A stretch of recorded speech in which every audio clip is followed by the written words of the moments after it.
শুভেন্দু অধিকারী এসে তুই গদিতে বসে আছিস, তুই কি করছিস? মানুষকে এরকম করে ওই হিন্দু ধর্মতে সবকিছু তো নষ্ট করে দিচ্ছিস।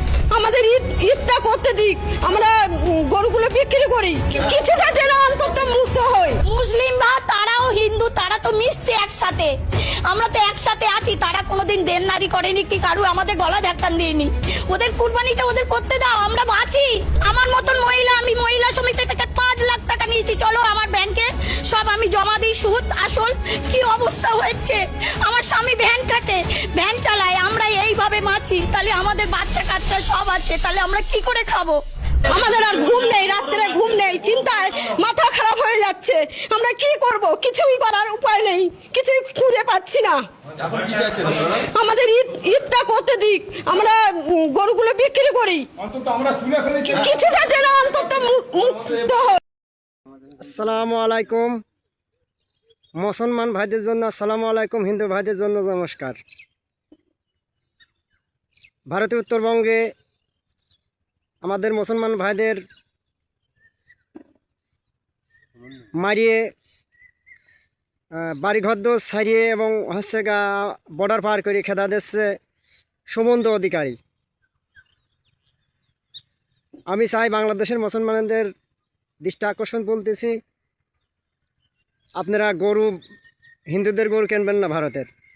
আর ভারতে যেসব মুসলমান ভাইরা বাংলাদেশে খাদ ধরে খেদা দেশে জাগা জমি অর্থ সম্পদ থেকে সব বাংলাদেশের দেশে খেদা, এরা এখন বাংলাদেশে আসে কি করবে?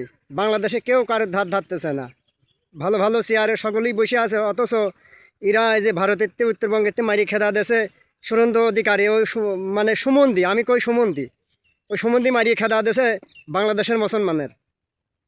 আমি চাচ্ছি বাংলাদেশের মুসলমানরা ভাইরা আপনারা এই গরু নেবেন না। আর হিন্দু ভাইদের বলতেছি, আপনারা গরু নিয়ে ওই সুমন্দি অধিকারীর বাসভবনে যান, বাসভবনে যায় এই গরু তার দিয়ে দেন।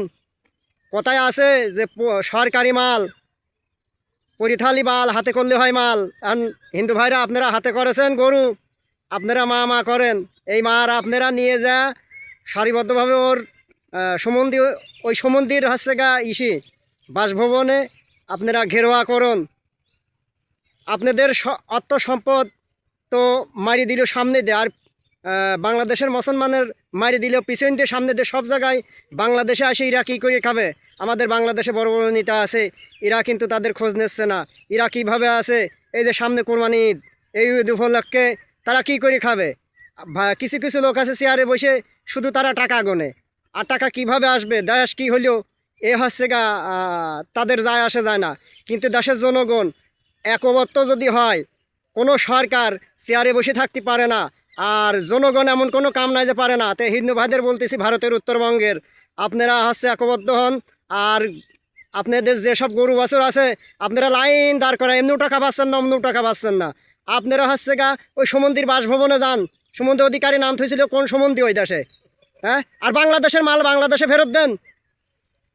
ও নাস্তা করতে ফুরে যাবে সওয়াল ফলের, বড় মানুষ বা আদি থাইলেও। তাই বলতেছি আপনারা রোকেন।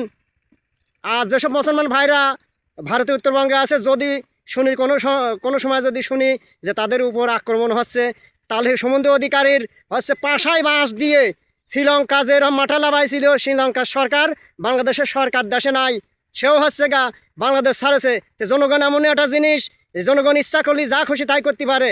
জনগণের বাঁশ জীবনেও দিতে যাবেন না।